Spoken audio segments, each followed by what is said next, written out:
Health centre আজকে 144টা ওয়ার্ডে 80 নম্বর ওয়ার্ডে এখন তৈরি হচ্ছে, ওটাও আর একটা বড় ইউনিট হচ্ছে।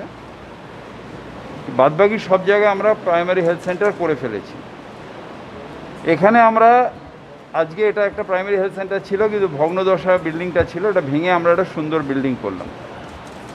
করে এখানে আরও অনেকগুলো ফেসিলিটি, যেরকম এখন ডেঙ্গু ম্যালেরিয়ার টেস্টও আছে, এখানে করোনা টেস্ট হবে, এখানে সিওপিডি হবে, এখানে রোজ ডাক্তার থাকবে, মাইনার ওটি হবে, এবং তার সাথে সাথে ডায়ালিসিস ইউনিট এখানে করা হয়েছে।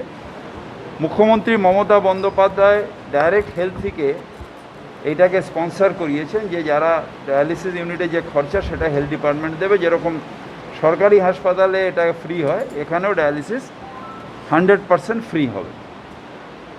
এবং আর সব যতগুলো চিকিৎসা আছে এখানে হবে, এখানে অ্যাম্বুলেন্স থাকবে, যদি সেরকম পেশেন্ট সিরিয়াস হয় তাকে এখান থেকেই ডাইরেক্ট হাসপাতালে চলে যাবে। এছাড়াও আমাদের নিচে একটা সপ্তাহে স্পেশালাইজ, ধরুন কোনো দিন হার্ট, কোনো দিন ডায়াবেটিক, কোনো দিন অন্য অন্য, তারা বসবে, যারা তাদের রেফার করলে তারা হাসপাতালে ভর্তি হবে। যদি গভর্নমেন্ট হসপিটাল হয় তাহলে পয়সা লাগবে না, আর যদি প্রাইভেট হসপিটালে যায় তখন স্বাস্থ্যসাথী কার্ডেই তাদের হয়ে যাবে। সুতরাং এইটাও থাকবে, এবং স্বাস্থ্যসাথী কার্ডের ক্ষেত্রে একটা মনিটরিং সেল, অর্থাৎ যারা কোন হসপিটালে বেড খালি আছে, কোন হসপিটালে এখান দিয়ে ট্রান্সফার করা হবে, এটাও এই এখানে থাকবে। আপনি একটা মঞ্চে দাঁড়িয়ে গুরুত্বপূর্ণ কথা বললেন যে কোভিড ভ্যাকসিন প্রয়োগের ক্ষেত্রে পৌরসভা প্রস্তুত, পরিকাঠামো তৈরি।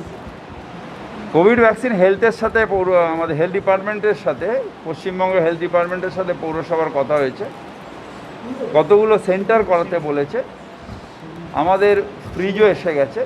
সুতরাং কোভিড ভ্যাকসিন আসলে, মানে যখন অ্যাপ্রুভালটা পাবে আইসিএমআর, তখন স্বাস্থ্য আমাদের কলকাতার ক্ষেত্রে আমাদের যে দায়িত্বটা দেবে তার জন্য আমরা প্রস্তুত আছি, এবং এই সেন্টারেও সেটা হবে। সাথে থাকে তখন কেউ কারোর দোষ দেখে না, যে ডিভোর্স হয়ে যায় তখন অনেক দোষ দেখে। শুভেন্দু অধিকারী এই দলে ছিল, ইলেকশনের 4 মাস আগে এখন পাল্টি খাচ্ছে কেন? তাহলে এই কথা তুমি তৃণমূল মঞ্চে তোলনি কেন? এই কথার মধ্যে প্রতিবাদ করনি কেন? এই সব নিয়েও তো তুমি 16 সাল থেকে এখনো পর্যন্ত তুমি মন্ত্রিত্ব ছিলে, তাহলে তখন তোমার বিবেক জাগলো না, এখন জাগলো কেন?